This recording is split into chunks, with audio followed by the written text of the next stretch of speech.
All right, let's do this. So let's rank our top 15 wings for the 2024 NBA draft. I did have Jacoby Walter, the guy from Baylor, the player from Baylor, in my guard video. Probably should have had Jacoby in more of a wing, so I apologize about that. And a lot of you guys in the guards asked me, where's Stephon Castle? I still view him more as a wing. I know his camp has kind of come out and said that he wants to play the point.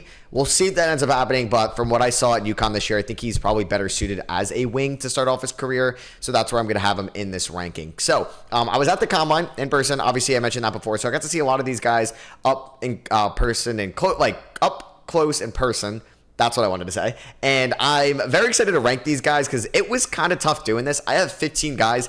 Honestly, if all 15 of them went in the first round, I think I'd be okay with that. I don't think that there's somebody that's should not go in the first round. Like my 15th guy, if he went in the first round, I think I'm cool with it. And there's a good chance that he could end up going in the first round. Obviously, we got some international prospects to rank in here, which I think can be a little difficult at times because they are not near some of these other prospects right now, like Dalton Connect and Tijon Salon. Like, they're ranked very closely to each other. They are not close to being the same player right now. Like, Connect is going to be better in year 1, year 2, potentially in year 3, but Salon could be better over the course of his career because of the potential and obviously the age difference and obviously the situation in which they get drafted too. So my first guy we're going to get into is going to be Ron Holland of the G League Ignite. Now, I made this with a clear intention that Holland was going to be one, but it is not far from like definitive as my number one wing. I'm still standing by it because I still think the shot can come around if he works on just the form, and I think it just needs to go in. I think he's got his confidence. I think he's got the selection. The form is a little unorthodox. I don't love it, and I wonder how he's going to look in transition, in pull-ups with it. Is it going to be quick enough as well? The release can be slow at times. So there are question marks with his shot. But you'll notice this in like my top 2 guys compared to 3 and 4.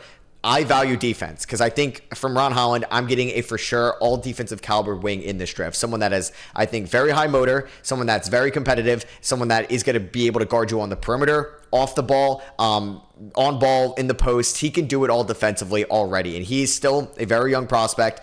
He was born in July of 05, so he's going to be pretty much 19 years old right after the draft. So he's going to be still very young throughout his rookie season, and he's my top guy in this draft. Last year for the G League Ignite, he put up 18.5 points, 7 rebounds, 3 assists, 2 steals, and a block a night in around 30 minutes over the course of 15 games. Like we all know, the G League Ignite was an absolute mess, so I don't want to put too much stock into that. Yes, he turns the ball over, and I worry about him potentially being a playmaker and someone that can initiate in the half court. Will he be able to make that extra pass? I think there are some ball stoppage tendencies to his game, but I think he's also able to be a pick and roll ball handler, navigate this the screens, and he can also be a pick and roll.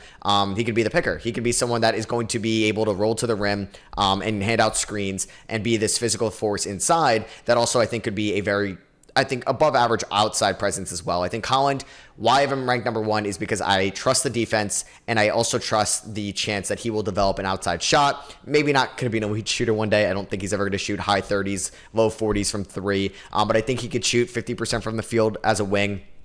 And he shot 47% from the field last year on 24% three-point shooting. It's pretty good. He's a good inside finisher. I think he could be a 3-level scorer. And if that 24%, what he shot at G League Ignite, if he peaks at 33% in the NBA, he can well shoot 50% from the field. And I think he's going to be the best wing in this draft. And Ron Holland is my number 1 guy there. All right, coming in at number 2, we do have Stephon Castle of UConn. So yeah, I do have Castle ranked as a wing. And I have them ranked ahead of guys like Zachary Risache and Matas Buzelis. I value what Castle and Holland are going to provide you defensively, and that's why I have Castle coming in at number 2. Obviously, Castle was a notable name in college basketball last year, being the top freshman on the national champion UConn Huskies. He's up there with one of the best offensive performances from a freshman in a Final Four game as well. So Castle is someone that, like Holland, has question marks with his outside jumper. If Ron Holland was a consistent shooter, if Castle was a consistent shooter, these guys would go number 1 in this draft. But Castle, kind of similar to Holland. I mean, he shoots in the high 40s from his field goal percentage, and he's not great from 3, 26% this past season at UConn. But the form definitely looks better than Ron Holland's. It's definitely a quicker release as well. And also kind of going back to Holland as well, Holland isn't a great free throw shooter, which makes me a little nervous about the development of his outside jumper, at least for Castle. I think he's consistent enough from the line, and the form, like I I said, I think looks better than Holland's, and the confidence is still there that we saw at UConn, and he showed out at the Combine as well, that he's going to be just fine, I think, shooting the ball. I think, yeah, I don't think Castle's ever going to shoot high 30s, low 40s from three, but I think he'll be consistent enough where he's not going to be unplayable, or you just don't have to guard him out on the perimeter and you can leave him open as well. Now, what Castle provides you is he is a very smart half-court player for somebody of his age. He is born... I actually don't have the birthday in front of me, but I know he's still one of the more of the younger guys coming to this class. So Castle's actually November 1st, 04. So he's a couple months older than Ron Holland. So he's still going to be, he's going to just turn 20 around the season starting. So still a very young player that has a lot of room to develop. And I think he's someone that has the size, the length. He's 6'6" with shoes on. He could play the one in a pinch. I think there could be some backup point guard ability to his game, or secondary ball handler stuff if needed. But I think Castle's someone that's going to be able to cut. He's going to be able to slash. He can work the pick and roll as the ball handler or on the opposite end. And obviously there's question marks with the jumper, but this dude is going to be a standout defender as well. He's quick with his feet. He could pick up the best player on the floor, or at least that's what he did in college last year. And I have Castle as my second ranked wing in this draft. All right, coming in at number 3, we got Zachary Risachet playing at JL Berg. He actually had a really good game the other night as well. And there's been a lot of talk about Zachary Risachet as of late, because someone that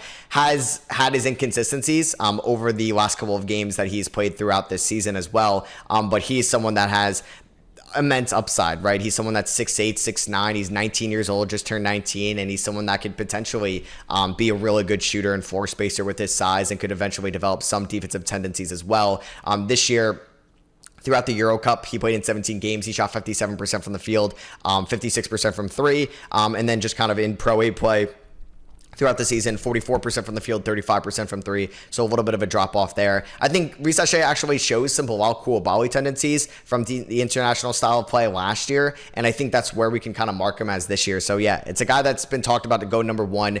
He's a weird player at times, because I think I worry about his decision-making in the half court. Can he create his own shot? Can he create separation in space? But that is something that's so hard to predict when he kind of fills out into his body, and when he's 25, 26 years old. That is something that is very tough to figure out if he's going to be someone that is going to have the strength and the quickness and the speed just overall to create separation in the half court, because there are flashes of a step-back jumper. There are flashes of pull-up threes that are contested as well. But then there's times where I think he gets just phased out of games, and it's a completely different beast over there in France compared to sometimes with collegiate play or the G League play, but he's going to be coming over to a more physical style of play here, more where you're going to be reliant to create your own shot. Yes, there's teams that have some great ball movement and still adopt international style of play, but we're going to need Risachet, if he's going to be a top player in this draft, to have the confidence and the skills to create his shots in the half court. I think the handle is fine for somebody of his size as well, and I think he'll be fine at that. And then you hope you project somebody of his size and frame eventually to be a good enough defender, and I think that's where the speed comes in as well with Risachet. Can he be someone that could be switchable on the defensive end of the floor as well? So I'm a little cautious with Risachet. I see the talent. I see the potential enough to be the number 1 wing in this draft and potentially the number 1 overall player in this class. I'm just a little hesitant to make him that guy, just because I don't know if the defense is going to be a sure thing. At least with Castle and Holland, I know those things are going to be sure things, or I'm really banking on them to be. And yes, Risachet has a little bit more versatility, and he can space the floor, which Castle and Holland can't do right now. But I do think that Castle and Holland are both at the rim. Like, they're better scoring at the rim than Risachet is. And I think, like, mid-range isn't too different as well. The really thing that separates Risachet and those guys, he was able to hit his threes this past season. The form looks pretty good. The free throw percentage is not good, though. So there are a lot of question marks with Risachet's game. You're really banking on potential, and that's why I'm being a little hesitant and conservative with his ranking at number 3 on my wing list. And kind of same thing with my number 4 guy. It's going to be Matas Buzelis. The reason why I have Holland in front of him, his G League partner,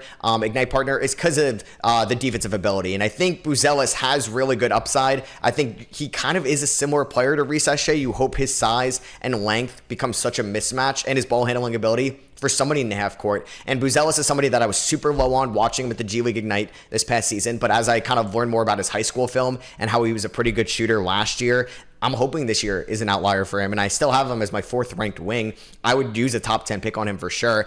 And I think obviously fit really matters for him as well. Is he going to be playing with a good initiator point guard? Is he going to be playing with a physical big inside that can draw the defense away from him? And he could be maybe in the dunker spot or somebody on the weak side that's going to be able to get buckets and offensive rebounds as well, because he is skinny for his size right now. He's 6'10", but he can handle the ball very well. He's someone that you're also projecting into year 5, year 6, and 7, not someone that's going to be really good in year 1 or year 2. I think there's going to be a lot of growing pains to Bruce Ellis' game, but the team that drafts him has to be patient. That's why he could maybe even benefit from playing in the G League again next year if he ended up on like an OKC or if he ended up on like a Memphis as well, right? So obviously fit matters for a lot of these guys. And if one of them was playing next to Victor Wembanyama, where all the defense is focused on, that could set up easy looks for these guys. Or if they were playing with Trae Young in the pick and roll, I think they'd be just fine. Or Houston with all the talent. And if you question the defensive ability of a Reece Shea or Bruce Ellis, being under Ime Udoka would be great for them. So obviously fit matters for a lot of these guys and where they end up right now. I think Bruce Ellis and Reece Shea are very similar. I think Castle and Holland are going to be better defenders than Bruce Ellis and Reece Shea in this league. And I think Bruce Ellis and Reece Shea are like a 3A, 3B, and basically in this ranking right now. Because Bruce Ellis' shot is not as good as Reece Shea's right now, but I do think, honestly, he could be just as good of a shooter eventually when it's all said and done, and kind of when we know what his prime looks like in this league. Because Bruce Ellis, I think, was a fine free throw shooter this past season. I'll take 77%. I'd like for him to be more aggressive as well. Will he have that confidence and that aggressiveness inside the half court? Because I think that's where you justify a top 10 pick, is his ability in the half court to create his own shots, to use his size and ball handling ability for mismatches on smaller guys in this league. So I think Bruce Ellis will grow into a good defender. I think the shot is actually going to come around more than it would for Stephon Castle or Ron Holland, even though he shot 22% from 3 last year. But I still would use a top 10 pick on Matas Bruce Ellis, but fit does matter a ton with him. Now, maybe I'm buying into potential a little too much right now, but somebody that I'm all over the place on, and I'm going to settle on like kind of the 5 to 7 range. He's coming in at number 5 right now, is Cody Williams out of Colorado. I don't think Cody Williams is going to be good day one. I would be very shocked if he's somebody that is aggressive, is physical inside, that wants to get contact, that is going to be able to handle the rock from day one.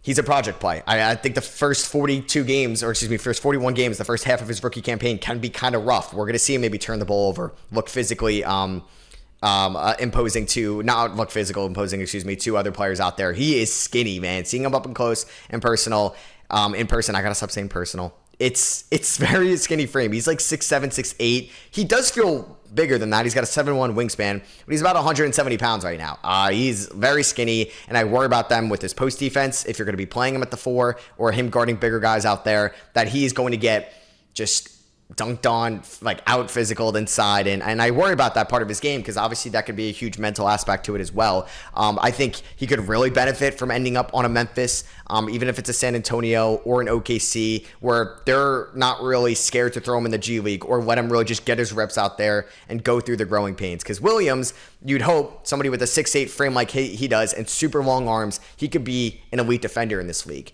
Now, Cody Williams was not really a great shooter in high school, but he did shoot 42% from 3 last year for Colorado. Now, he was not a good free throw shooter, and the volume wasn't great. Only 1.7 attempts a night for the Buffaloes last season, and there are some confidence, I think, issues or just willingness to shoot the ball. Late in games, watching the Buffaloes, he's passing up open jumpers to either make an unnecessary extra pass or maybe looking for an inside shot. So I'm not really going to have that much faith in Cody Williams' shot from day number 1, but I think he is going to be someone that could develop that over time, but you just have to go into the growing pains, and that's a big reason why some of these guys aren't going to pan out. Like there's, I would say, less than a 2% chance that one of Bruce Ellis, Reece Shea, Cody Williams, T-John Salon, and yeah, like one of those guys basically works out because the team is not going to be fully invested into their development. They may go through these bad shooting stretches and they're going to immediately get pulled from the starting lineup. Their confidence is going to get thrown out the window. Maybe they're just on bad defensive teams overall, and they're really going to be asked to do way too much on that end of the floor for their inexperience in the league. So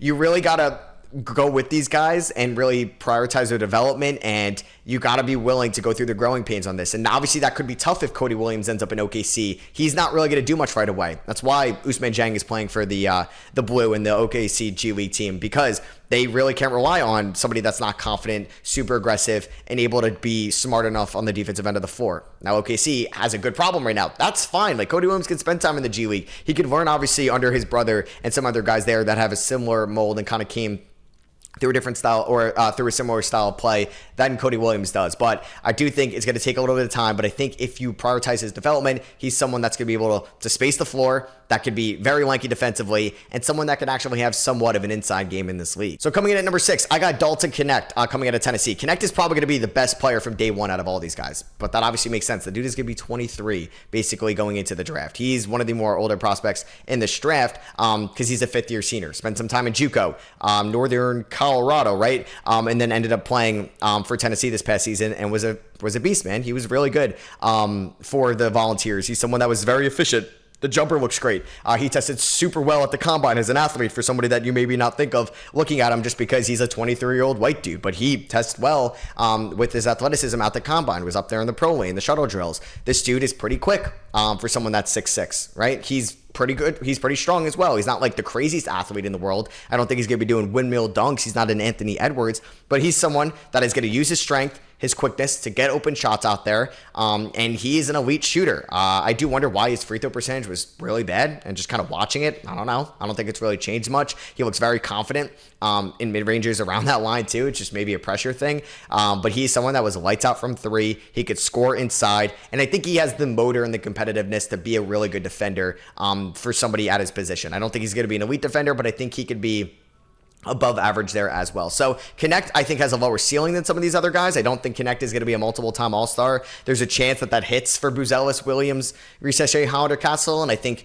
Knecht are really drafting to be just a solid scorer off the bench, and that's okay. You could be a 15-year player in this league with that role. So I'm going to have Knecht coming in at number 6. All right, next up at number 7, we have someone that's definitely getting a lot more hype as of late, and it's going to be Tidjane Salaün. Salaün also playing in France, playing on Cholet right now, is in the Pro A League, and has been playing very well over the last couple of weeks. I don't think this is anything too new that we didn't see from Salaün this season, but he's definitely getting hype in some mocks that we think that maybe Salaün is going to be a lottery pick in this draft. He could end up being a top 10 pick. The Spurs could be interested at 8 that I've seen as well. So Salaün is an interesting prospect. I think he still falls into that Buzelis, Risacher, Cody Williams bucket as well. It's like very raw potential, or he's a very raw prospect that has a lot of potential. Now, Salaun's been inconsistent from downtown this season. The free throws look pretty solid for somebody of his age, and I'm fine with it. But I think he's got an interesting kind of build and frame that could provide some positional versatility at the NBA level. He's someone that looks strong right now. He's about 6'9", 200 pounds. I think he looks stronger than he actually is, which could be a good thing, and I think he's going to be able to put on weight. Or he's probably stronger than he looks like, I should probably say.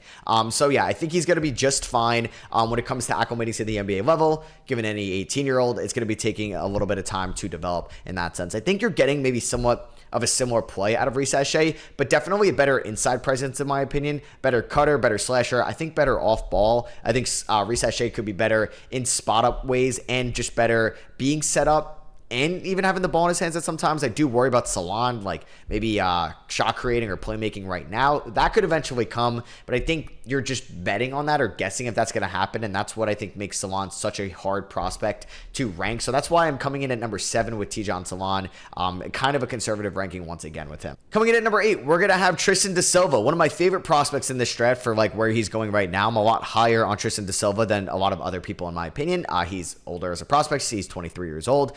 So like Dalton Knecht, obviously a lot older coming into this draft as he ended up playing a bunch of years in college. And you know what? I think I'm fine with it as well for him. He's a 4-year man from Colorado, like played at Colorado all of his years. And I think da Silva is something like he just does everything well. I don't think he's a super elite prospect. I use that comparison a ton when I was scouting Tyrese Halliburton back in the 2020 draft. I don't think he's Tyrese Halliburton, but I do think he's someone that's going to be able to pass well. He's able to rebound. He's able to defend. He could shoot. He could score inside. He's a good free throw shooter. I think he's just a pretty safe prospect overall, and I think he's even a more athletic, possibly Tobias Harris. I think he's someone that's going to crash the boards more than Tobias even did in his younger days in Charlotte or Orlando, or even his Detroit days. So now I'm actually going to second guess myself. Did Tobias Harris play in those? He did, right? He played in what? Why am I second guessing if he played in those cities specifically?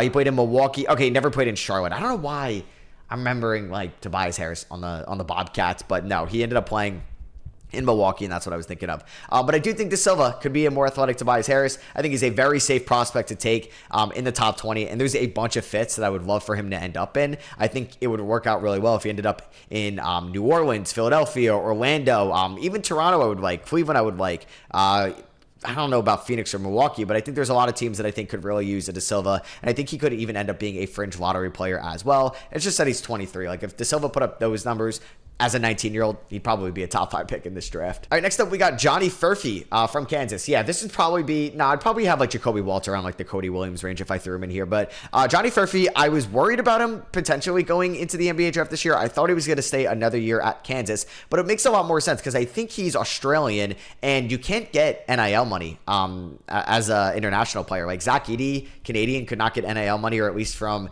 American companies. There's some weird stuff to that right now, which honestly makes sense that Furphy wants to declare into the draft. I mean, he's 19 years old, a little bit older for a freshman, will be 20 kind of right away when he gets to the league. And I was worried about his feel for the game. Will his jumper be NBA ready? And you know what? It is. I think like just kind of going back and like watching his film, like really big time shooter at Kansas this past season. Not like in all the moments you'd kind of want it to be. Obviously, he can get phased out of games. Obviously, a lot younger, kind of a guy on a more experienced team. And I would have liked for him to get a little bit more run. That's why I think it would have been cool to see him another year at Kansas as a more focused scoring option with McCullough no longer there.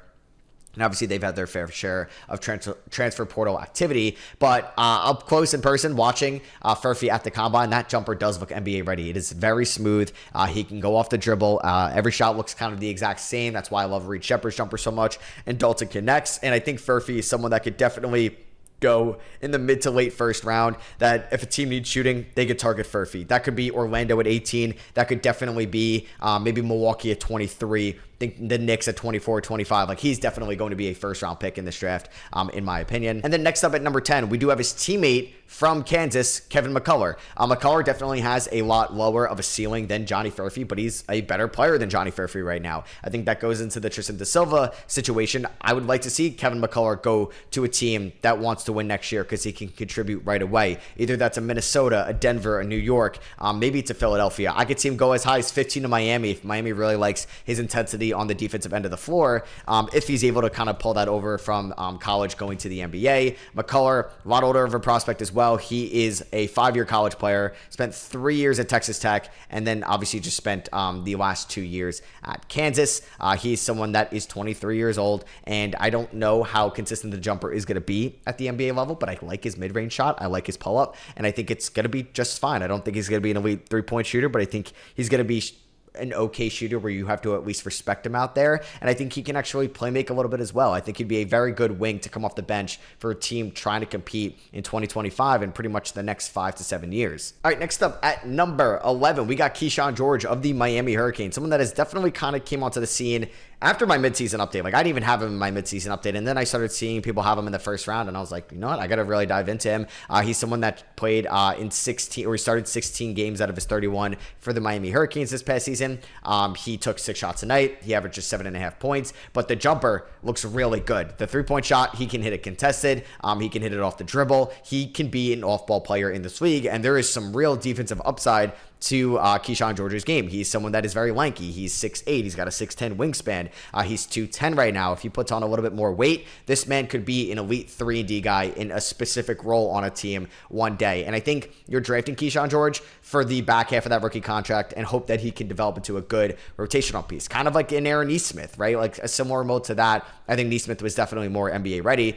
George has a very raw feel for the game. He's someone that I think is going to be a little bit lost out there at times. And if you give him the ball in a half court with no true initiator out there, there's going to be an issue. I think it's something that I've seen with I think I saw him early in Miles McBride's days as a Knick. He's someone that you get the ball to in a spot up shooting role. He has no hesitation. He will take it, similar to George. But you ask him to try to make a dribble move, it's not going to look as pretty, right? He can maybe hit a tough shot here and there, but it's not somebody you're going to want to rely on, I think, in the first couple years of his time in the NBA. But when he becomes 22, 23, he could be somebody very valuable. Get another guy from Switzerland in the NBA, where I'm going to just not mess this up, but that's where Clint Capella is from, right?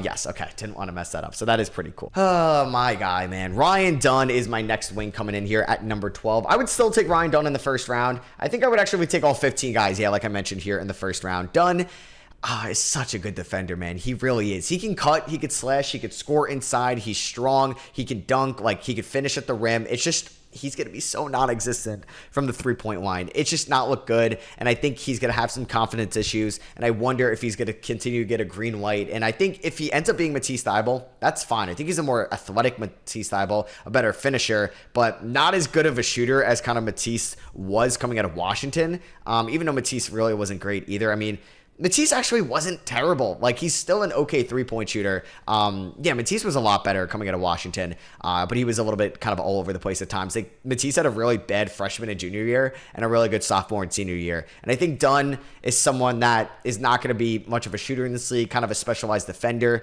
Maybe that's like a Josh Okogie, maybe, or Kogi, who ended up coming out in that 2018 draft out of Georgia Tech. He was a sophomore as well, but he was a much better scorer, and he was a better shooter at G-Tech as well. So it's going to be a weird time for Ryan Dunn in this league. They're going to have to hide his shooting somewhat. Maybe you have to have him out there with a floor spacing 5 to really open up the floor for him, and he could be in the paint. But I do think teams that are looking to upgrade their defense in the back half of the first round or the early part of the second will not hesitate to take him and really invest 4 years into his career. All right, next up we have Bobby Klintman, who played this last season over in the National Basketball League overseas.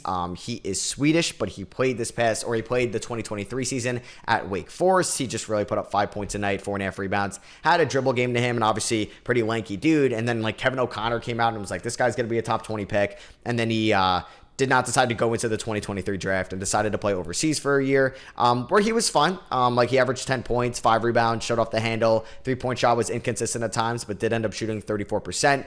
He shot 81% from the line as well. He's got a good standing reach. He's pretty quick. And I think he's someone that's also going to take a little bit of time to develop in the NBA or at the NBA level. I think there are some nice fits. I think he could benefit from being, sorry if you heard kind of my alarm go off there, but if you could definitely benefit from being in like the Knicks G League team, or it could be out there with the Washington Wizards at 26, and they love their size and versatility with wings like they have in Bilal and Denny right now. So I could definitely see him going in the end of the first round based off potential. I think it's going to be a little bit of time for him to actually carve out a role on a contending team, but I do think that will come, and I would definitely invest the first round pick into Bobby Klintman. So next up, I got Pacomi Dadiet. Yeah, I'm a little higher on Dadiet than some other people. I do think I'd be okay with him going in the first round, probably towards the end of it, but I think this someone is going to be a very good shooter in this league. He's one of the younger players in this class, is still 18 years old. Another French prospect, 6'8", 190. Obviously needs to put on a little bit more weight. He's playing at Ratio Farm right now, which is Killian Hayes' Germany team when he was coming into the 2020 NBA draft.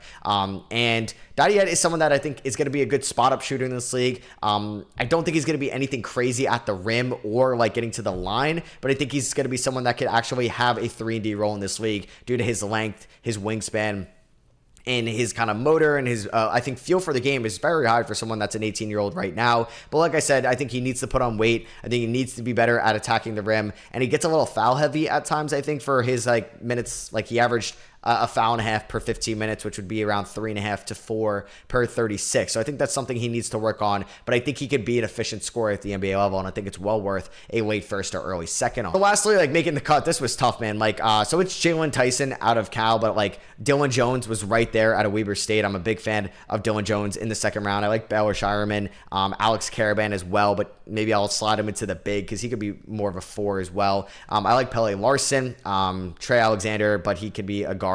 Like Cam Spencer, a guard as well. Jalen Bridges, I do like. He also kind of was into some consideration going here. But yeah, so my last spot is going to be, it's going to be Jalen Tyson out of Cal, someone that's more NBA ready also, 21 years old, someone that I think could be potentially a 3-level scorer at the NBA level. I think he's someone that can come in right away to a Denver, New York, a Milwaukee, maybe early in the second, or some of those teams, Minnesota at the end of the first, and they can get a score off the bench. Like this is going to be, could be someone the Knicks maybe one. He's got a 6'8" wingspan. He's about 6'6", 6'7", good size, 220, strong dude. Looks definitely older than some of these other guys out there. He came off a season averaging 19.5 points for Cal, 47% from the field, 36% from 3 on good volume, shot 80% from the line. He's actually not a bad playmaker. I think he's got solid court vision, is not really a ball stopper by any means.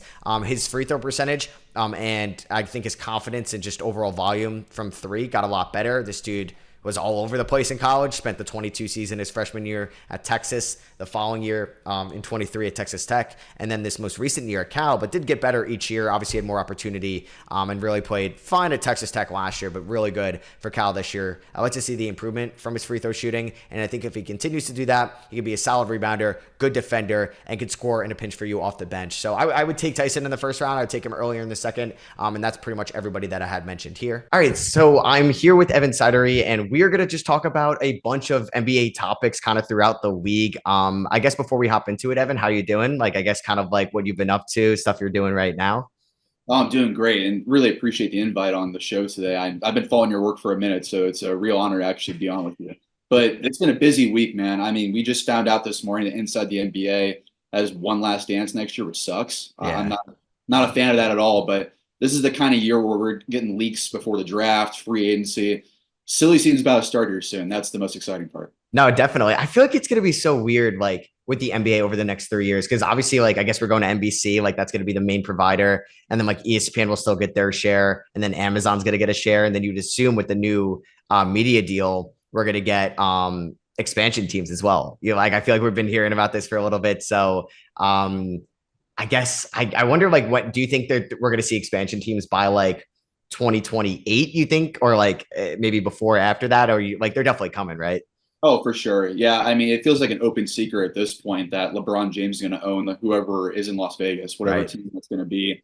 Seattle, I think, is well up there. It seems like Adam Silver's been hinting at this for the last couple of years that it's going to be 32 teams eventually.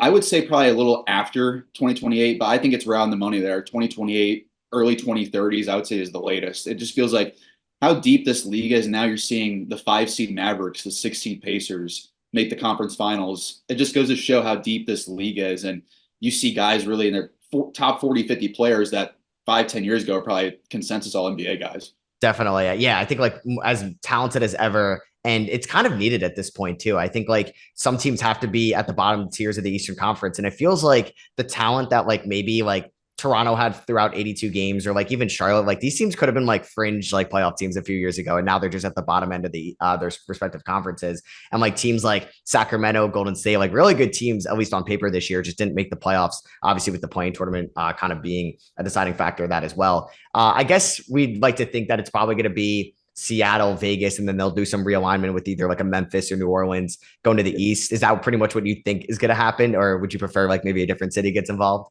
No, I would definitely go that route. I think when you see the maps of the NBA teams, like I don't really get why Memphis or New Orleans is in the Western Conference. I mean, Yeah. New Orleans is next to Texas, so I mean, you can throw Houston in there; it's a couple hour drive. But Yeah. like Memphis, I mean, if you throw them in the Central Division, you can make Halliburton and Ja new rivals. You can make that a real fun dynamic there. So I would love to see Memphis there because I think we're talking more about the offseason. We'll get into that in a few minutes here, but Memphis is a team I'm really looking forward to seeing this offseason because I think everyone's kind of sleeping on them because their entire team got hurt this year.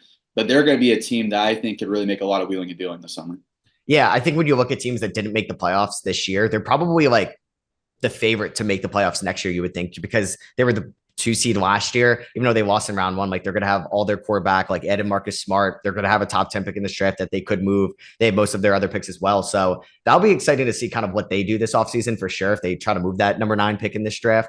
Um, I guess I never really thought of this. Do you think so? Seattle gets a team back. Are they just going to take back their history from pre OKC days, or does OKC inherit that technically because it's technically the Supersonics? Yeah, that's a really interesting dynamic. I think, if I'm not mistaken, Oklahoma City did buy those rights out Mm-hmm. with Seattle. There's some weird thing where they have like retired numbers over in Oklahoma City with guys that Yeah, never work those numbers, which I don't think makes sense. Maybe you see if they do restore that franchise, that goes back into effect, but maybe it's not called the Sonics. I that's mean, what I was thinking. Yeah. maybe that would be a stunning development, but maybe they start a new era here, a different name, a new era, so to say. So I would definitely say I would lean towards a new name, but man, those Sonics uniforms back in the day, they were one of my favorites. I know, right? They always have to keep the color scheme for sure. So I guess we could just kind of hop into like just kind of the conference finals going on right now. Like last night, we saw the Celtics beat the Pacers in a really good game 1 game in overtime. They ended up winning 133-128. And I think we kind of most people probably expected this to be the toughest series for Boston because they played Miami without Jimmy. Like Allen and Mitchell were banged up in round number 2. And there were still some close games throughout that series. Indiana is relatively healthy, missing Benedict Mathurin, but it's no Donovan Mitchell or Jimmy Butler to this team. And this team has been playing very well. And I think they've been known, like they're obviously known for their like run and gun tempo and their offensive style of play. And you add in that they're becoming basically like they can't miss from the field or from three at times. Like they shot very well from the field in game 7 at a historic rate and then played like carried that over onto the in the road in Boston yesterday. Do you think like the Pacers, I guess, like in this series, I mean, did this game 1 kind of change? Like, I'm sure you thought Boston's going to win the series, but did this change kind of your perception on? Do you think the Pacers could actually win this series based off the game 1 in Boston? So I was actually very high on Indy coming into this series as far as making it a very competitive one. Mm-hmm. It might be a quick 5 or 6 games, but it's going to be a really tough 5 or 6 games. I originally said Celtics in 6. I think that loss last night, hopefully I'm wrong, but I just feel like that kind of demoralizing loss, the way that the Pacers kind of choked that in the last 2 minutes. I just feel like the script's going to go with Boston winning game 2 in a blowout. Maybe we see Indiana split when they go back to their home court there. But I mean, I feel like Celtics in 5 is my adjusted prediction now. Just losing game 1, I really felt in the last 2 minutes. I mean, if Indy wins that game and they potentially just split the next 3 games, and now you're 2-2 heading back to Boston, that's even money for the Pacers. I mean, I might even go 55-45 bear of Boston in that scenario. But losing the game 1 the way they did, Matt, I mean, that for a young team, I'll be very curious to see how they respond in game 2 because that's usually on the script for how most young teams are in the postseason. That's a demoralizing loss. No, for sure, totally. And I think for Indiana too, like they're a team that has the bench and like the depth right now to go up against Boston, which obviously has a very limited bench. And when these games are this close in the like second half, you can't really keep Sam Hauser out there too much, or maybe Luke Cornett isn't really somebody that you can hide. And this team is desperately missing Kristaps Porzingis in that paint and are relying a lot on a very old Al Horford to play 40 minutes a night or 30 plus minutes a night. So this team, it's looking like Boston may get Kristaps back in game 4, I think Woj said. So we'll see how that series is looking then. But yeah, if Indiana could just steal 1 in Boston, if they win game 2, which Boston has lost game 2 in the previous 2 series, this could be kind of a brand new outlook. And we're all looking at this Pacers team, which would probably be, I think, even more of a shocking finals if they were to win this series of finals appearance than like even Miami of last year. Because Miami was just always a team that turned it up in the playoffs. But this Pacers team is relatively new to the playoff scene, especially for Halliburton playing in his first career playoffs. And like this season's a success for them. So they're playing with house money at this point. But I agree. I think like this could go either way if they're able to steal a game in Boston and just take 1 at home. So you're still going Boston, but you're going 7 or do you think it's? Yeah, I think it all depends on game 2 for me. I might stick with 6 just to stick with Mhm. it, but I just feel like that kind of lost last night for Indy. I might switch it to the Celtics in 5. Hopefully, I'm wrong though. But on a longer term outlook, Matt, I mean, I've talked to some people around the NBA about the Pacers because I actually live here in Indiana. I've been covering this team up close a little bit this year, and a lot of executives, a lot of scouts around the league are looking at the Pacers as a real kind of outlook for roster construction in today's new CBA world, where you go out and get Pascal Siakam, who's going to get a max contract this summer. You get Tyrese Halliburton, a young star on a max contract, but then you hit on these late picks like Andrew Nemhard in a redraft. Matt, he's probably a top 10 pick. I mean, the way he's played has been absolutely incredible in the playoffs. 12 points per game, 49% from 3-point range, primary defender on star players. He's a great secondary creator. And really, he'd probably start at point guard on almost half the teams in the NBA. I mean, he was a dominant point guard at Gonzaga before he came out. And you see Ben Shepherd, too. He's really developing into an ideal role player. Aaron Nesmith as well. Then you add in Jarris Walker and Bennedict Mathurin, who are former top 10 picks. And those guys aren't even in the rotation right now due to injury. And then Walker, they're just taking their time with there. But a lot of teams around the NBA are saying if you can just hit your draft picks, you organically develop that true superstar young guy. Then you go push those chips in for a veteran like a Siakam. A lot of teams, I think, are viewing Indiana and the way they built this team as how you got to do it now in today's CBA. And a team like the Suns, for example, really the polar opposite. I know, right? Going all in on like 1 or 2 specific guys. But yeah, for Indiana, like I think like going back to Andrew Nemhard, like they're able to like trade Karis LeVert, and that was a 2nd round pick they got in that trade, and able to just hit on Nemhard, who I'm sure they had a 1st round grade on. And then looking at like Neesmiths and your top into the world, or even like Jalen Smith as well, all of those guys, funny enough, from the 2020 draft class, were really at the end of the bench on some other teams, and they really found them. Like obviously Aaron Neesmith, it was tough for him to get into the rotation in Boston. They made him a bunch of trades that offseason.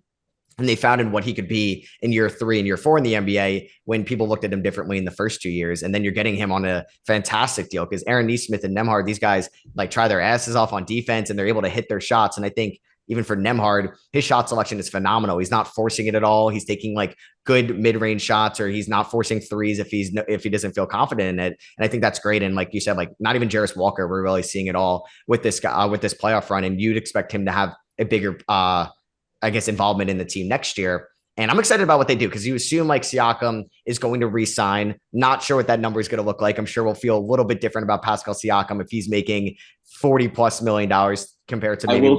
I will say, Matt, I'm pretty confident in saying this. He's going to get, I don't know about 5-year max, but for sure he's getting a 4-year max contract. Yeah, so he's going to be getting a ton of money. And I know we have to look at it differently now. If you're making $40 million, funny enough, it's really not that much for these top end guys. Like some of these guys are going to be making $60-70 million on the Supermax, kind of towards 27 to 28. So they're going to bring back Siakam. Honestly, 4 years for Siakam isn't maybe the scariest thing because you'll take him till his age 34 season. You'd assume you're at least going to get 3 high-end years of that, depending on how Siakam ends up aging in this league. And then like you have Halliburton, who's still so young. And this team is exciting. And I know they'll get a lot of comparisons to like the 2021 Hawks, just like a team that made a run in the playoffs, maybe avoided some teams through injuries.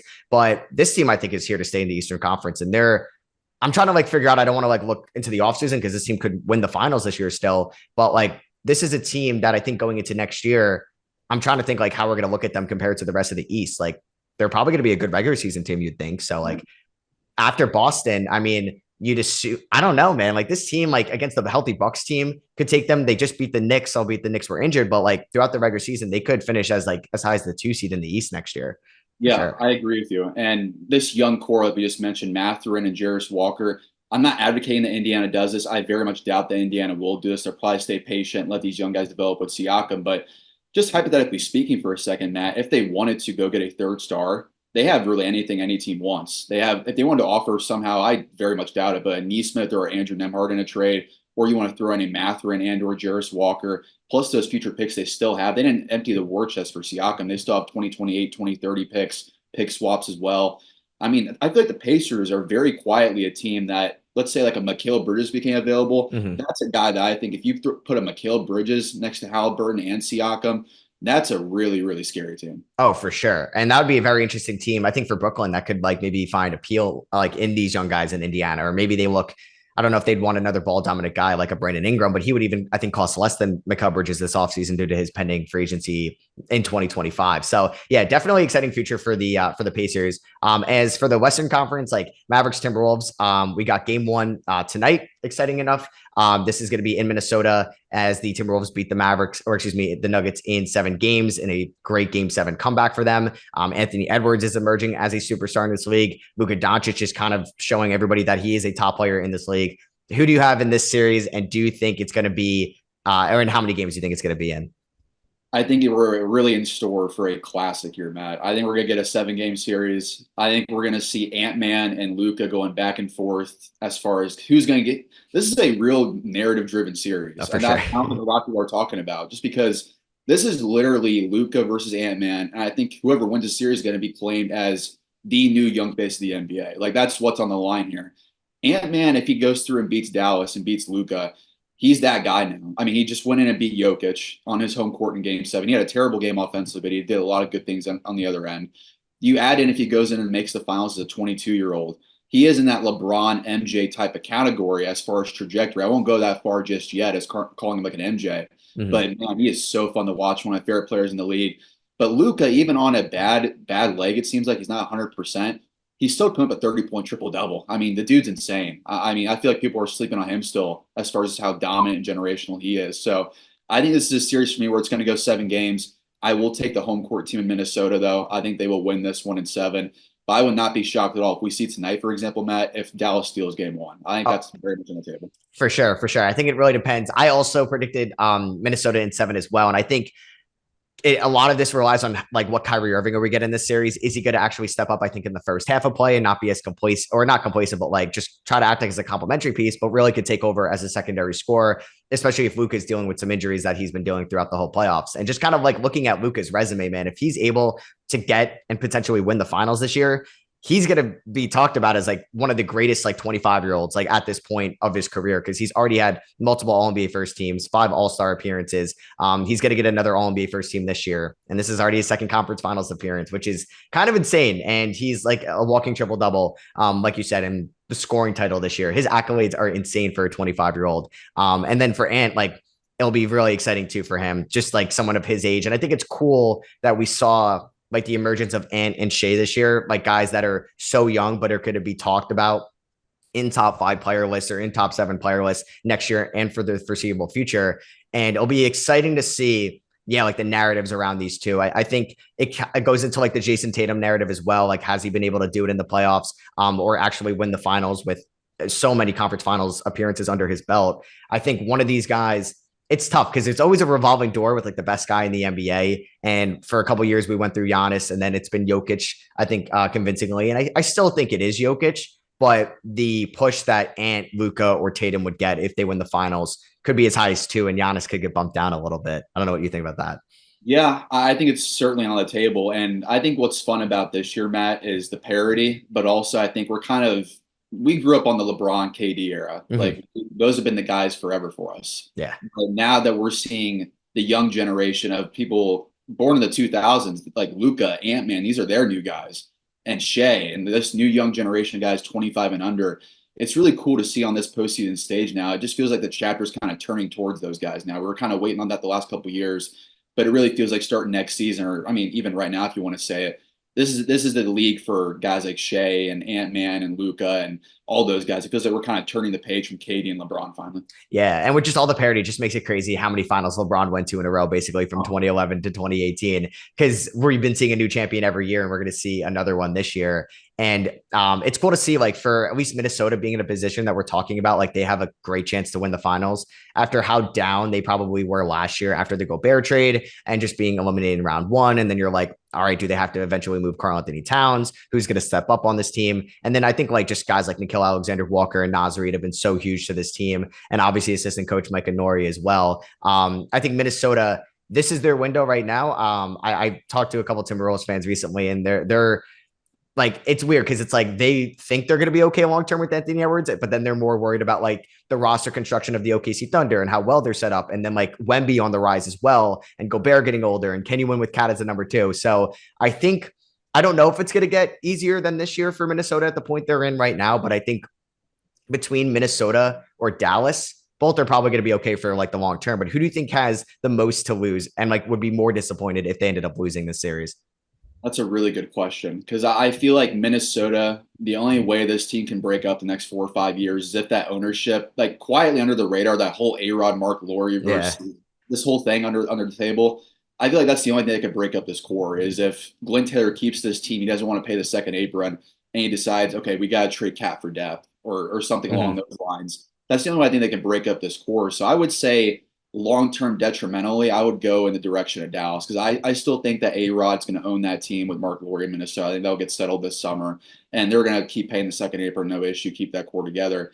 With Dallas, though, Matt, I mean, they kind of committed their entire next 5 years Yeah. on guys like PJ Washington and Daniel Gafford. Mm-hmm. That's a real scary thing because if they lose this conference finals, I know it's 2 conference finals in the last 3 years, but as we know in the NBA, we never know when that can happen again. It just anything can happen. And if Luka decides in the next couple of years, okay, Kyrie's starting to lose a couple steps, or these guys were just a 1 year flash in the pan, is PJ Washington going to be this kind of guy in the playoffs now through the rest of his career? Right.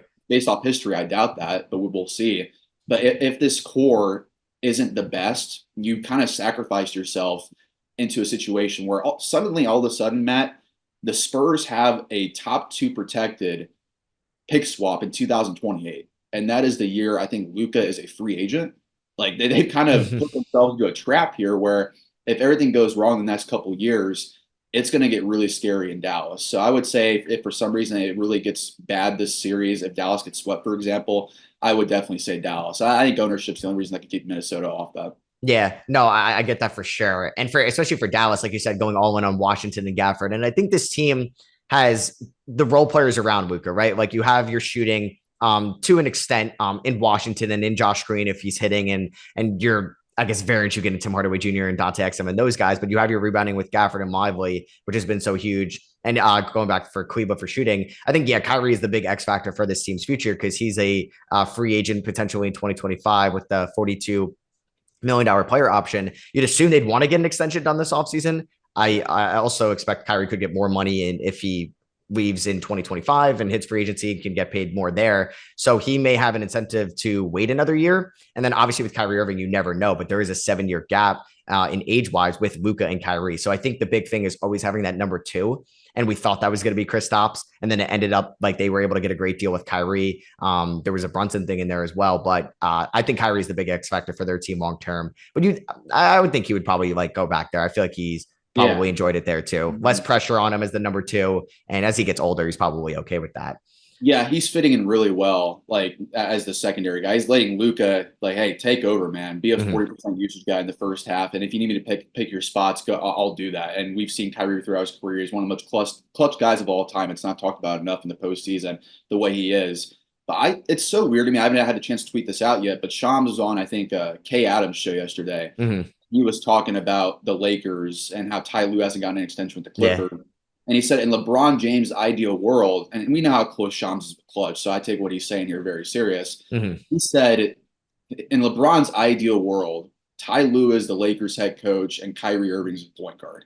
So even though that's still being said in 2024, Yeah. even though it's been a thing for 4 years, and Ty Lue refusing to sign an extension to the Clippers, it just kind of makes me wonder what is going on there.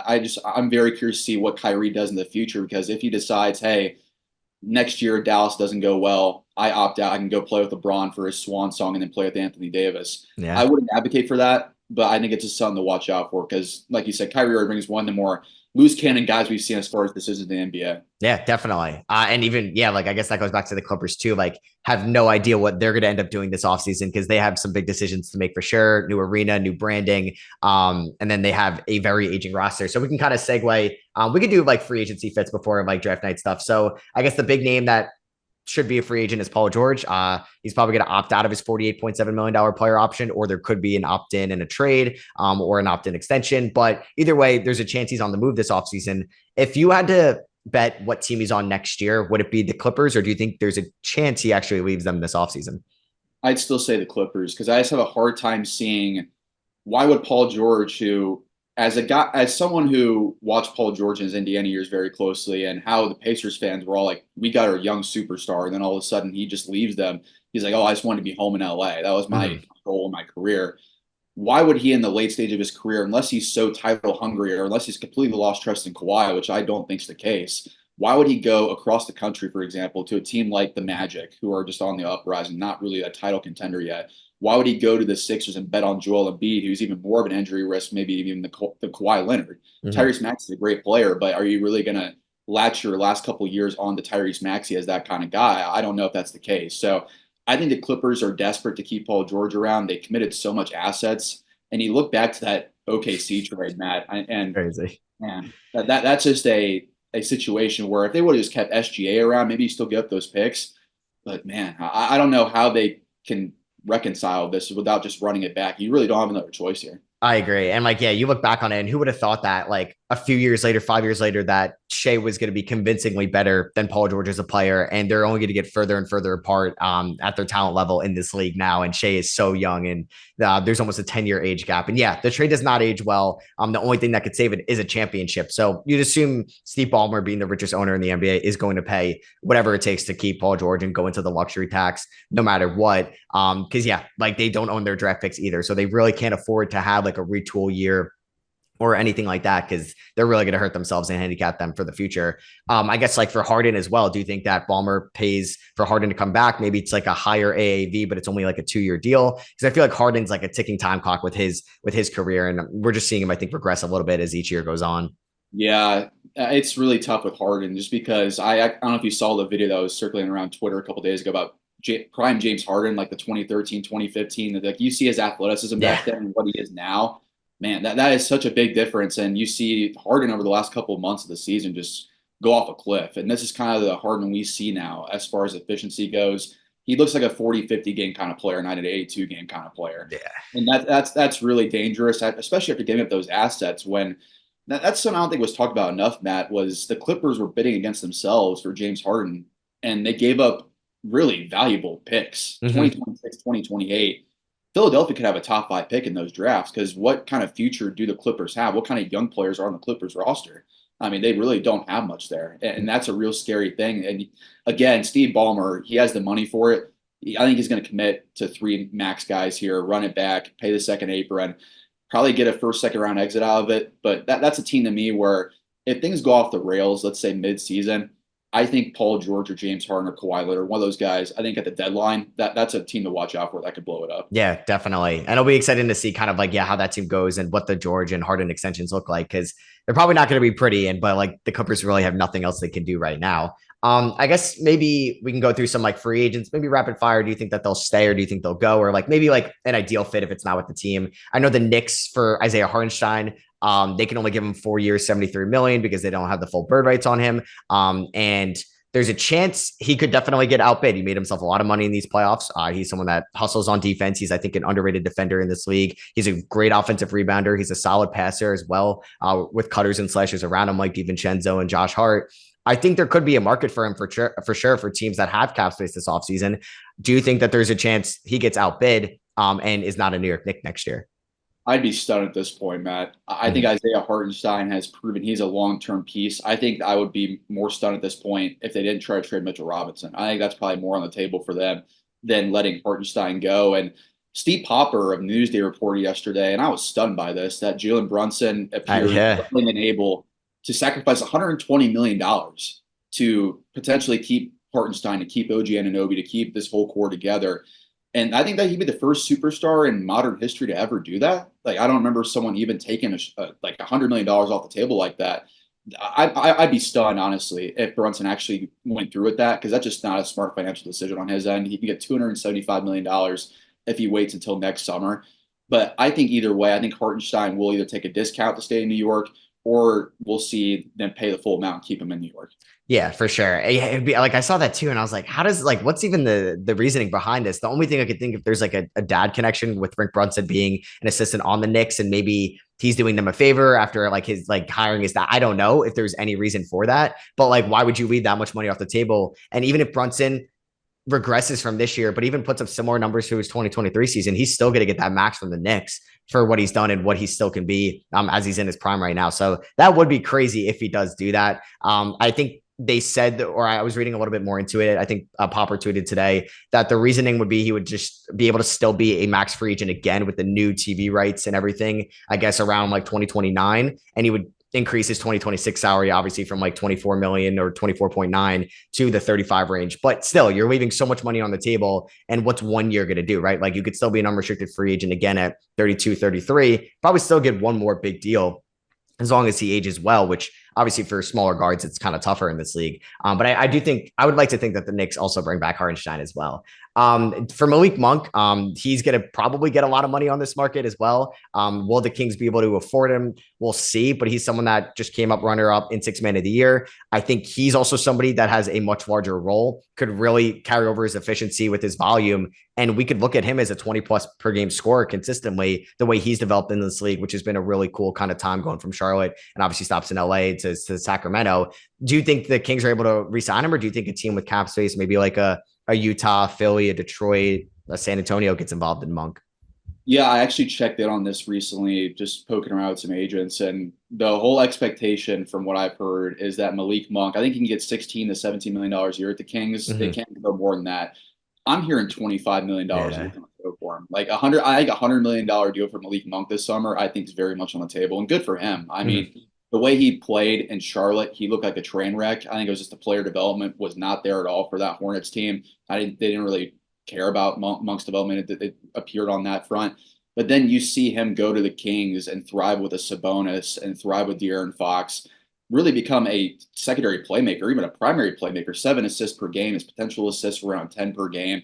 He's a 20-point per game scorer when he averages stats or per 36 minutes. He's a guy to me I think is going to blossom in a second stint wherever he goes. And for a team that's out there, I think the upside is still there at Malik Monk. And you might be wondering why, but he's only 26 years old. That's crazy. I know, right? It feels like he's been around forever.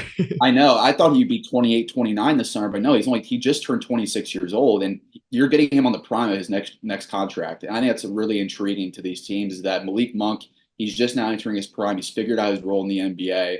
I think the Magic are a team to watch out for here. I think the Pistons too, because they're going to be desperate to pay anyone to go there. And I think also another team to watch out for is the Spurs. just because they need a point guard. I think Monk could fit that kind of hybrid role with Wembanyama, setting him up there. But whoever needs a point guard on the market, Malik Monk is going to be that guy. He's going to be that ideal modern combo guard everyone's looking for. I totally agree. And Orlando, yeah, makes so much sense because he could play the one, he could play the two in a pinch, and he's someone that they have cap space for. And before they have to pay Paolo and Franz and Jalen Suggs, this is where they can allocate that money to while they still can. So yeah, I wonder how the Kings are going to replace him. I maybe they look to move their draft pick, but most likely I could see them definitely drafting a guard at the end of the lottery if it's like a Jared McCain or a player of that caliber. Between, I guess, some veterans that are hitting the market between Tobias Harris, Klay Thompson, or DeMar DeRozan. Do you see potentially all three of those guys maybe being on new teams? I would assume out of those three, Klay is the most likely guy to stay just because of his ties with Golden State. And I'd like to think that Philly's probably done with Tobias Harris. So like out of those guys, who do you kind of see changing teams this offseason, or what could the market look like?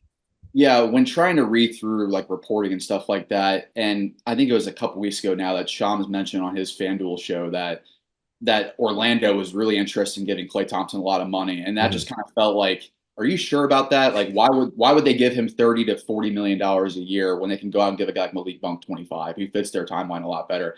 That feels to me that kind of agency push to get Klay more money from the Warriors side of things. I mean, he tanked his value this year. There's no doubt about it. Yeah. He had a terrible year. He's definitely past his prime. The injuries, I think, are taking a toll on his athleticism, his defense at this point.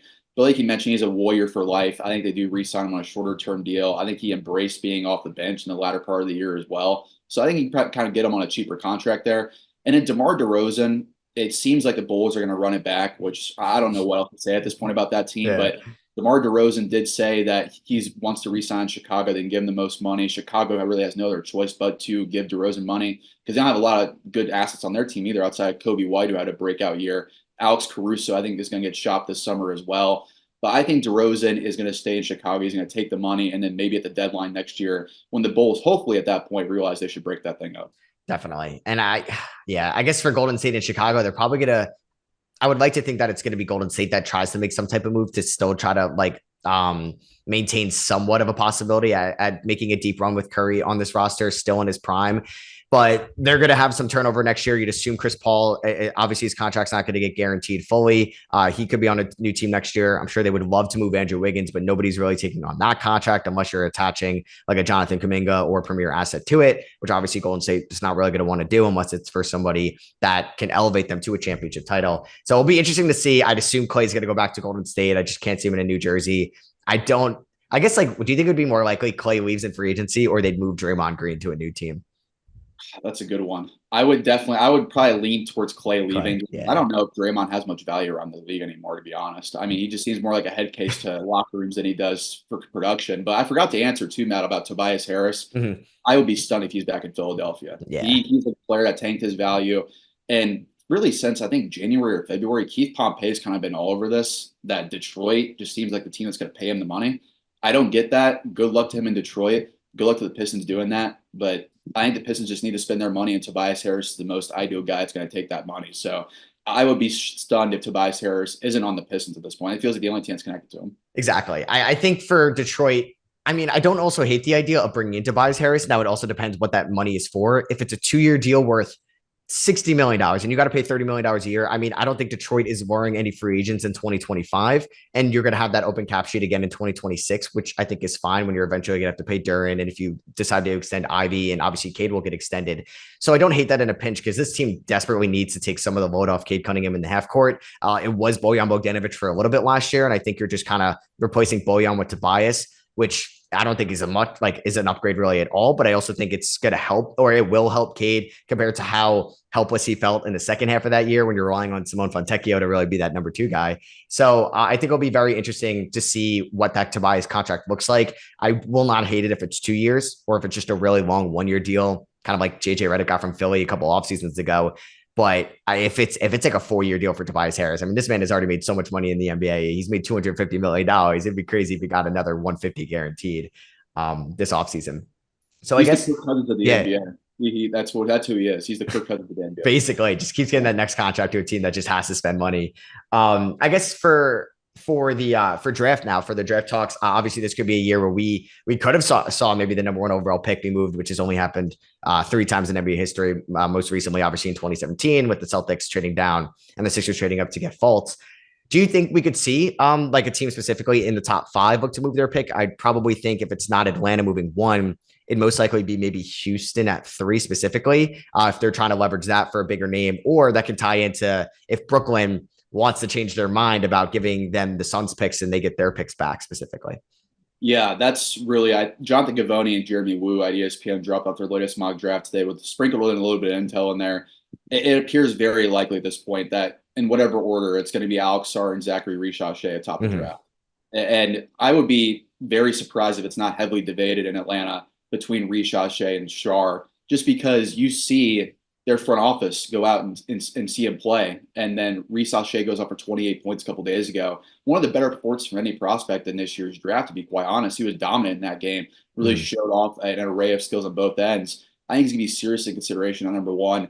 But then Alex Sarr at two, I think Wizards will snatch him up there. If not, it's going to be Richauche. So I think we know for sure at this point who number one and number two are going to be. It's one of those two guys. Number three is where the draft's going to start, in my opinion, Matt. And I would be shocked if Houston actually keeps that pick, because Tillman Fertitta on record this offseason has said they have 6, 7 young guys already. We don't need more young guys. And I just don't see them taking a guy at number three. I think they're going to try to package that to go get a Donovan Mitchell if he declines an extension, go for a Mikal Bridges. I think they're going to go star high in the summer. That's kind of been the word out of Houston since the deadline, is that they want to really speed this thing up. They think they're ready to go for a playoff push next season. I think the most logical thing here, Matt, is I think it was reported today by Kelly Iko of The Athletic that the Rockets are going to circle back around with the Nets once more before the draft about trade, like you mentioned, trading their picks back, which I think the Nets don't do that. I don't know what to say at that point, because they're offering you, I think, a gold mine to finally tank, and you need to do that with this team. They don't have a future. I mean, I don't really know. What do you think? No, I totally agree. They should do that. If it's every single Suns pick for basically all their picks back, I would do that in a heartbeat. Because you're getting your 2025 pick back, which is obviously maybe the big lottery picks with franchise guys and Ace Bailey or Dylan Harper or obviously a Cooper Flag. And I think that's the big thing here. There's a way better chance that you're going to be picking in the top five next year than the Phoenix Suns. And I think, yeah, maybe there's a stud in 27 down the line, but I really wouldn't worry about that. I would worry about just fully going into this rebuild, see the market for Mikal Bridges. Because if you could do that trade without even including Mikal Bridges in it, I mean, yeah. And then you could eventually move Mikal Bridges for some other picks and then look to see if there's a market for Cam Johnson or Finney Smith, or maybe there's a sign and trade with Claxton or move Cam Thomas. I would just hit the reset button completely. It will stink, but I don't think it could get worse than what it was in the mid to late 2010s when Boston had all their picks. And there's a chance that could happen for them here, because as long as Phoenix has Devin Booker, there's always going to be a chance that they'll at least be competing, and he's still sub 30, and you'll see how many good years you get out of KD and Beal there. But I would do that. I would do that trade in a heartbeat. And I know it's not the sexiest draft this year, and you're not going to get like an elite stud at number three, but I still think you're getting at least some building block to eventually go into hopefully a top pick next year. Yeah, and on Brooklyn for a couple points just for a second, because they originally, according to Jonathan Fagan of the Houston Chronicle, Sean Marks quickly declined that trade. I think it was around the deadline he reported that they offered those picks back. They quickly said no. I think it says a lot about how the NBA, Matt, views the Phoenix Suns about 3 or 4 years from now. Right. I think everyone sees that Matt Ishbia kind of, I think now looking back on it, rushed this process a little too fast. You could have had Mikal Bridges and Cam Johnson in that core. I was in the camp, though, I will say, at revisionist history, I was all about the trade when it happened. I think Kevin Durant, you got to do it. That was my whole main thing about it. But now you see KD, he had a great season, but it's obvious, at least to me, that he's lost a step from his Brooklyn years. He's not the same guy, in my opinion. He's more of that guy. He's not going to drive to the rim as much anymore. He's more of just going to sell for the jump shot. I think if it all goes bad next year, because I know people in Phoenix, I've asked some people in Phoenix about this that are close to the situation, and I think 2025, this upcoming season, is going to say a lot about what they're going to do. If it's another first-round exit next season or even worse than that, I think Kevin Durant's going to ask out. I think that's where it's going to go, and that's a disastrous scenario for them, but they have to do something. They trade away literally their entire asset cupboard for the next 7 years. I mean, I don't know exactly what you're going to do there except trade Durant, trade Booker probably a couple years from now. And if you're the Brooklyn Nets thinking about that, it's impossible to say he's going to be in the draft in 2027, 2029. But those assets, when asking around the league, those are gold mine assets, Matt, because people think Matt Ashby doesn't know what he's doing. That's the main thing there. I know. Ah, man, like those picks, it swaps in 28. It goes all the way to 2029. It The actually goes to Wizards are a beneficiary of that too. They have yeah, 2030 now. yeah. Oh my God. Yeah, they don't own their first round pick directly in second round till 2030, 2031. And As in they're gonna try to trade that pick, by the way. It's been reported by Shams, by Woj. They're gonna try on draft night to trade 22 and the 2031 first to go get another win now, guys. They're gonna get their draft in the next 8 years. And that's the scary part about it, and why every NBA front office is saying to themselves, we got to try to get Sean Marks to get off these picks because those are gold mine assets that could probably get you a superstar. And why I think Brooklyn's very much a secretive star team this summer. They've been linked to Donovan Mitchell forever. mm-hmm. I think if he says no, they're going to aggressively pursue him. I think Trae Young's an underrated guy there too if he ends up being on the move. Brooklyn, I think, would be not smart to do that, but it feels like they're kind of trying to rush this thing on their end, try to prove themselves right and what they did trading Durant, trading Kyrie, and trying to win quicker. But I don't agree with that. No, definitely. Man, it's going to be really interesting to see what they end up doing. And for Brooklyn, too, they can go obviously two different routes. They can kind of blow it up, take that third pick back and their picks back, or they can go for a star. Because, yeah, those Suns pick, like you said, are going to be very valuable. And yeah, I saw that thing too, where Matt Ishbia is going to probably move their first round pick this year, even though they need big man depth. They need a lead guard. And I think like Tyler Kolek would be perfect for this team, or there's even big man depth in this draft that you can get around that pick because Nurkic isn't getting any better. You'd assume maybe Bradley Beal is going to be fully healthy again next year, but I don't think you're really going to get a completely new Bradley Beal. And we'll see how this team is. Maybe another year with Devin Booker as the lead ball handler will look a little bit better. But this team is really heavily invested into like basically five guys next year. And it's basically Durant, Beal, Booker, Nurkic, and Grayson Allen. And I don't think that's a good enough core to win a championship by any means. So it's going to be scary because, yeah, they're really mortgaging their future for right now in a window that when we're talking about finals contenders next year, they're probably not even mentioned. It's probably Minnesota, Dallas, OKC, Denver. And then I think I'd feel better about Memphis next year, even than Phoenix, right? So I think it'll be interesting to see. I guess, yeah, so we kind of hit on like that specifically with the Rockets going there. For all the head coaching hirings, with Jordy Fernandez going to Brooklyn, Charles Lee to Charlotte, Mike Budenholzer to Phoenix, still TBD on a couple teams. What was your favorite kind of hiring there out of those that are official so far?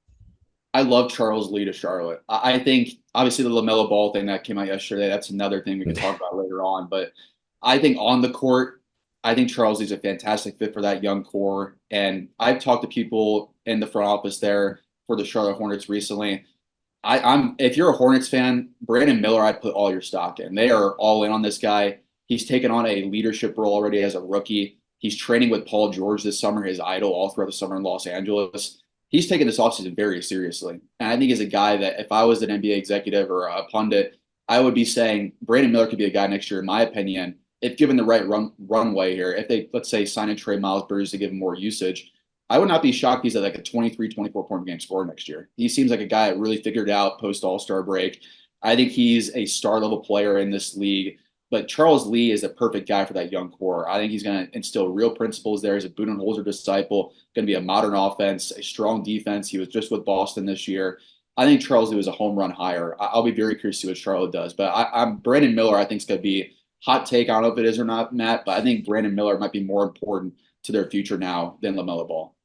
100%. I agree with that too, because LaMelo Ball has, while he led them to a playing tournament appearance a couple years ago, he just hasn't stayed healthy. And obviously there's kind of concerns off the court as well with LaMelo at times. And I think I would be more invested into LaMelo, or excuse me, Brandon Miller as well. So I think I like this, and it's like a new kind of front office. It feels like it's obviously new ownership, and it's like just a completely new environment. I think in Charlotte with like them moving on from PJ and Gordon Hayward and Rozier at the deadline, and they have a couple of draft picks kind of going forward as well. And this is a team that could add some defense at 6. They could look at Stephon Castle. They could look at Ron Holland. There could be some shooting as well with like a Reed Shepherd player or Jacoby Walter. So I'm excited to see what Charlotte looks like at the end of this offseason, because they're a team that's going to have cap space down the line as well.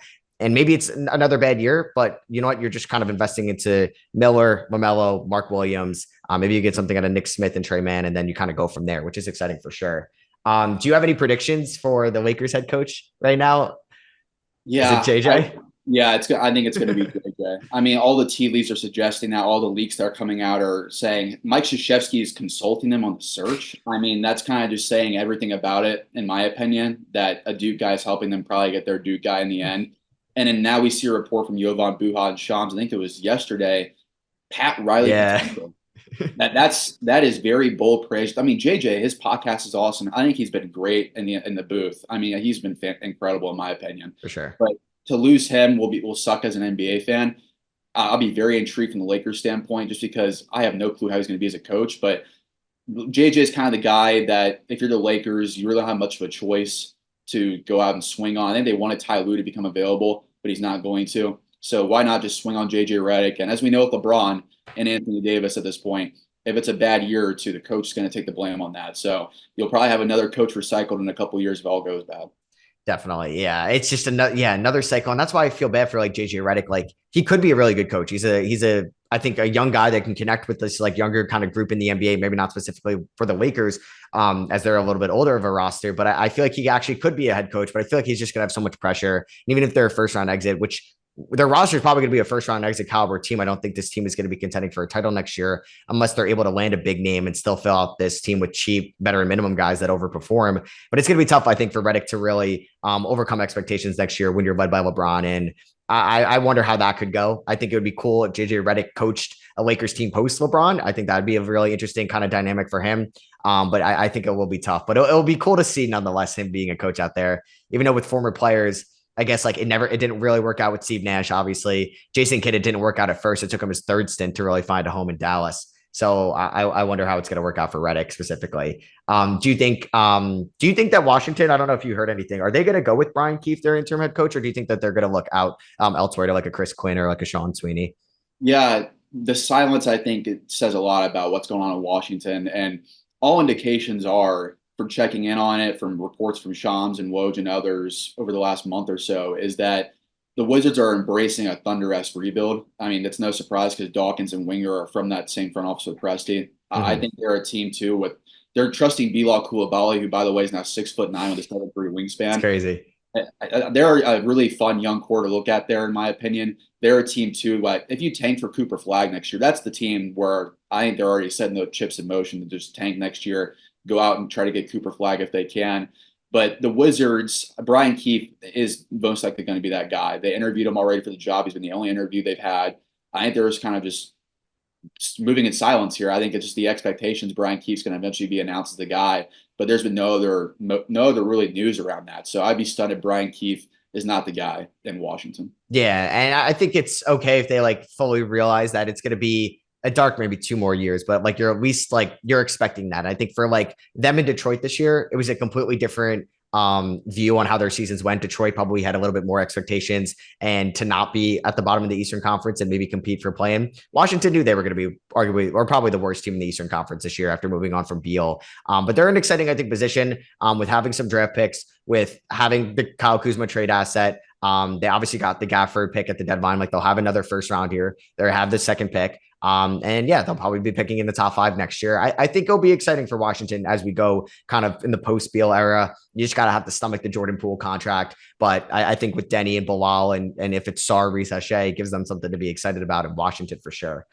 Yeah, and like we talked about earlier, having those Sun swaps now, looking back on that Beal trade, they made out like bandits there. I mean, now you have the chance of potentially having top 5 picks in 2028, 2030 just for trading a guy who had a no trade clause, which is incredible. Wild. Yeah, they actually did well, even though like they probably should have moved Beal back in like 2019-ish. They probably could have got like multiple unprotected first. But honestly, for what, yeah, like the massive supermax, the no trade clause, they made out pretty well. And at least they ended up, I mean, like, I think Jordan Poole can only go up. I don't think he's going to perform to his contract, but he can't really be as bad as he was this previous season. And he did perform kind of well in the second half of the year, relatively to what he was doing in the first half.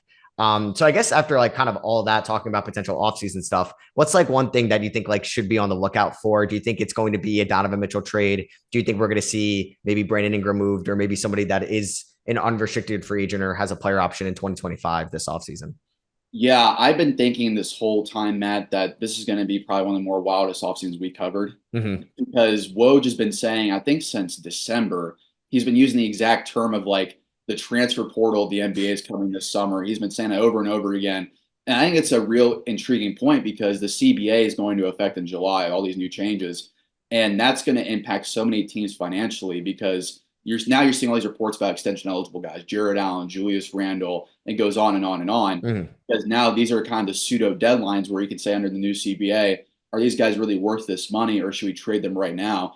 And that's the example I think that's going to hurt Brandon Ingram is that I'd be stunned if he's not traded. I think it just makes the most sense logically if you're Cleveland, if you're New Orleans. I think that Darius Garland Brandon Ingram swap just makes so much sense for both sides there. Just positionally, the way those two teams fit. I think that's the way you should go there. I think Ingram's not going to get a max from New Orleans. All indications are going to go that route. Mhm. So all these guys, Julius Randle, I think is another one. I think the Knicks are going to go star hunting with Randle's contract. Bojan Bogdanovic's partially guaranteed salary. That gets you really into any conversation for a guy making almost $50 million. So I think the Knicks are going to be a serious player this summer too. But all these teams that have these decisions on extension guys under the new CBA, I think we're going to be seeing a lot of wheeling and dealing. I think it's going to start happening probably right before the draft, and it's going to be a lot of fun. But on Donovan Mitchell, real quick, Wendy's been on ESPN Cleveland a lot. I've been listening to their podcast, and he's very close to Cleveland, of course, and he's been saying the last couple of weeks that he'd be stunned if Mitchell doesn't re-sign there. And Okay. with the way it's going in the NBA nowadays, you know this as well, Matt. You get your money, and then a year later or 6 months later, you just ask out, and you're like, Basically. I'm going to go to a certain team at the deadline, and you can't say anything about it. That's what KD did. That's what all these other guys are doing. And I think that's what Mitchell probably does. He's going to take the money, see how it goes next year. If they don't do well, he probably asks out and then go wherever he wants to in 2025. But I think Mitchell stays, and then they probably trade Garland. And then Jared Allen, I think, is going to be a really intriguing guy because they're going to pay Evan Mobley the max. But I think Allen, like Oklahoma City, I mean, a team like that, I think they could really be a good fit for Jared Allen. Yeah, I think there is. I think the Cavs are definitely the most interesting team this offseason, and it's about the Donovan Mitchell domino. He signs the extension. Like you said, do they do like a Garland for Ingram swap, which you can get behind if you can view Mitchell as the long term playmaker for this team, and then also extend Brandon Ingram. OKC has amazing draft picks that you could maybe get a decent amount of them in return for Allen. Could you maybe get a Clippers pick down the line? Or something like that specifically, I think I would look into that for sure. So I think it could be a very interesting roster for Cleveland, who also doesn't own some of their first round picks from the Mitchell trade, what they're going to do this offseason. Because I think like I would, if I were them, I would try to give Garland one more shot because I still think he has so much potential and what we saw from him last year. You hope this is the outlier. I think Jared Allen is great, and I think he should have got like more all defensive like second team consideration.